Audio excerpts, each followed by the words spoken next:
Greetings, YouTube. This is Remarkable Republican here once again to bring you the truth with a truth flavored bias. Right now, a whole lot of people, even within the MAGA movement, are mad at Donald Trump for not releasing the Epstein files. They are wrong to feel that way, and Trump is right to take the stance he took on those files. The simple truth is that we already know everything that we need to know about the Epstein files. What little we don't know at this point, we can easily figure out through discernment and looking at things in the world which give us big clues. So, one example of something that we could look at is the Star Wars prequel trilogy. Within those films, we have enough information to know the basic outline of what Epstein was up to. So let's get into that, and I will prove to you that there's no reason to be angry with President Trump because he just expects us to put together the clues that are already out there rather than hand holding us through the process. So remember, he is not the head of the nanny state. He's not establishment, so he's not going to disclose these documents and do it that way. He instead expects us to do our homework. And that's why he's getting so testy as people are responding in such an uninformed and knee jerk way to his perfectly reasonable decision. If you are blaming Trump for failing to disclose the Epstein files, then you are both ignorant and lazy. If you want to be a true citizen of this country, you need to do more research and you need to learn about soft disclosure. Soft disclosure is where the deep state will reveal secrets through indirect means. So, movies, television, video games, books, they will tell you what's happening, but in an indirect way. Or in some cases, they might even use a kind of metaphor to explain what is happening in the world. If you have something like an alien movie, then this is conditioning us to get ready for when the government eventually tells us that there are aliens.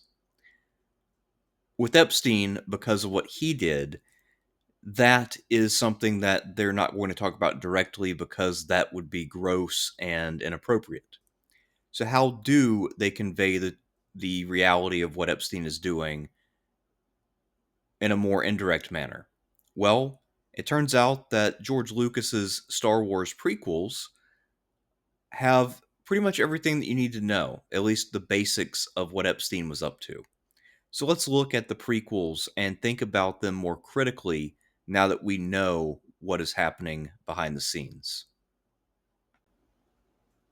The first two films of the prequel trilogy, The Phantom Menace and Attack of the Clones, both display a Jedi Order which is built upon having a bunch of Force users get together and then they are ranked in a hierarchy. Well, how do you recruit people for this hierarchy? Through abduction. What happens is the Jedi scour the galaxy and look for children who are Force sensitive, and then they abduct them and raise them as their own. So if you're a parent and your kid turns out to have these special powers, you better keep that on the down low, or Jedi thugs will come and steal your child. Of course, they'd say they're doing it for the interest of the galaxy and for the children, but really, this just makes them, at best, the child protective services of a galaxy far, far away. So they are not necessarily good guys and they break up families. Well, so far, that's evil, but not evil of a terribly impressive kind. So, where do we really start to see that there's something very sinister at work here? In the term Padawan. So, Padawan not only sounds like pedophilia, but it is also derived from an Arabic word which means boy assistant. And boy assistants were typically boys who were expected to attend upon an older man, and especially to attend upon his body. This could mean everything from helping him bathe to being there to allow him to take out his sexual needs. So effectively, the Jedi Order is set up to encourage pedophilia. And they kind of say, okay, we will be pedophiles toward you, but later on you get to be a pedophile. And also you get to have power and influence within the Republic. So it is a corrupt system, and it's basically organized a lot like the Democratic Party. So, in many ways, you can just think of the Jedi as a coded version of the Democrats. The most important movie out of the prequel trilogy in terms of revealing things about Jeffrey Epstein is Episode 3 Revenge of the Sith. This movie shows what happens when the Jedi Order falls apart, and it also gives us a whole lot of political commentary that we should be able to make use of. So, what happens is, of course, the Emperor and his new apprentice, Darth Vader, the former Anakin Skywalker, defeat the Jedi Council, including men like Mace Windu. Then, as they implement Order 66, Darth Vader needs to prove his loyalty to the Emperor once more by doing something evil. And that evil thing is harming the children at the Jedi Temple. And so we have a famous scene in the movie where Anakin walks into the temple. The children look to him as a protector because they know that something's wrong. And Anakin then ignites his lightsaber. We fade away from that, but we know from later dialogue that he kills them all. Well, why didn't they show it? Because Star Wars doesn't have any problem with showing lightsabers cutting people apart. It's not because they're worried about showing him killing kids, it's because they want to let your imagination think about what other kinds of terrible things he could be doing with kids. And they want to show the kids in horror and then show Anakin in a position where he's menacing. If we also think about the way that scene is shot, where at first his lightsaber is just in his hand and then it ignites, well, this, of course, is just a way to show that Anakin is a pedophile because the lightsaber is his penis, and then lighting it up is getting an erection. And he's only ignited by the sight of these children. If you really think about scene continuity, Anakin should have already had his lightsaber lit because he's been fighting people on the way there. So why did he turn his lightsaber off and then turn it on again for the kids? Well, it only makes sense if we understand that it's because the whole thing is a metaphor for his perversion. And so, this is all a big kind of metaphor for what Jeffrey Epstein does. If we think about the Emperor, he's the Jeffrey Epstein of a galaxy far, far away. He makes sure to have sexual blackmail on other people.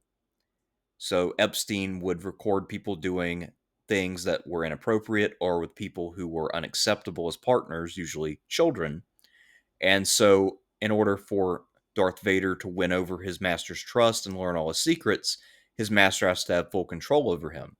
And certainly, inflicting pedophilia on a mass scale would qualify.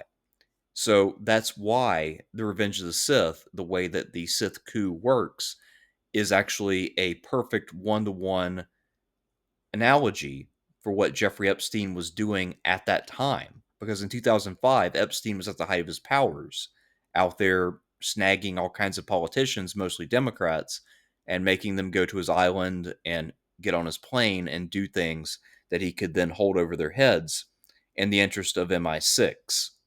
Because, yes, it was the British intelligence agency which was controlling Epstein. George Lucas wrote and directed the prequels.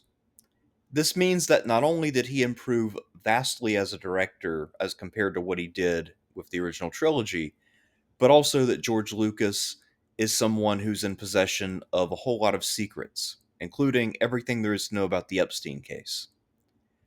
Yet, in the 20 years since Revenge of the Sith, we've heard nary a peep out of George Lucas. He is largely retired now, and while he appears once in a while and some of his companies continue to do things, he has been uninvolved. He also says that he felt like he couldn't make any more Star Wars, and he tried to blame the fans for that. But in reality, George Lucas is not the kind of guy who gives into that kind of peer pressure. So, what's really happening? Well, I think it's clear that George Lucas is in deep trouble with the deep state and that he is very much being blackmailed. Now, how bad it is, I can't say. It either could be that he was forced to sell Star Wars to Disney, which would make sure that they wouldn't reveal anything else about Epstein. Or it's also possible that George Lucas was silently killed and replaced with a lookalike. And then the lookalike sold the rights to Disney for profit. And then that profit went into the black budget for organizations like the Men in Black and others, which, we're told don't exist, even though they do. So, what I'd like to do is figure out a way to confirm if George Lucas is still alive or not, because I don't think there's any real proof. And if he is still alive, we should help him. He's the greatest director of all time. And if he's not alive, then we should be more worried, because this means that not only is the deep state willing to use blackmail, but they are also willing to use murder. And if that's the case, then we really need to work while Trump is still president to make sure that he will stand up for us and fix all of this, because obviously no other president would be able to take on such a task. And we know with Trump that he is reliable and trustworthy, much more so at least than all of our other presidents. So that is my task for you. Find out if George Lucas is actually still alive. Until next time, I'm Remarkable Republican, bringing you the truth with a truth flavored bias, signing out.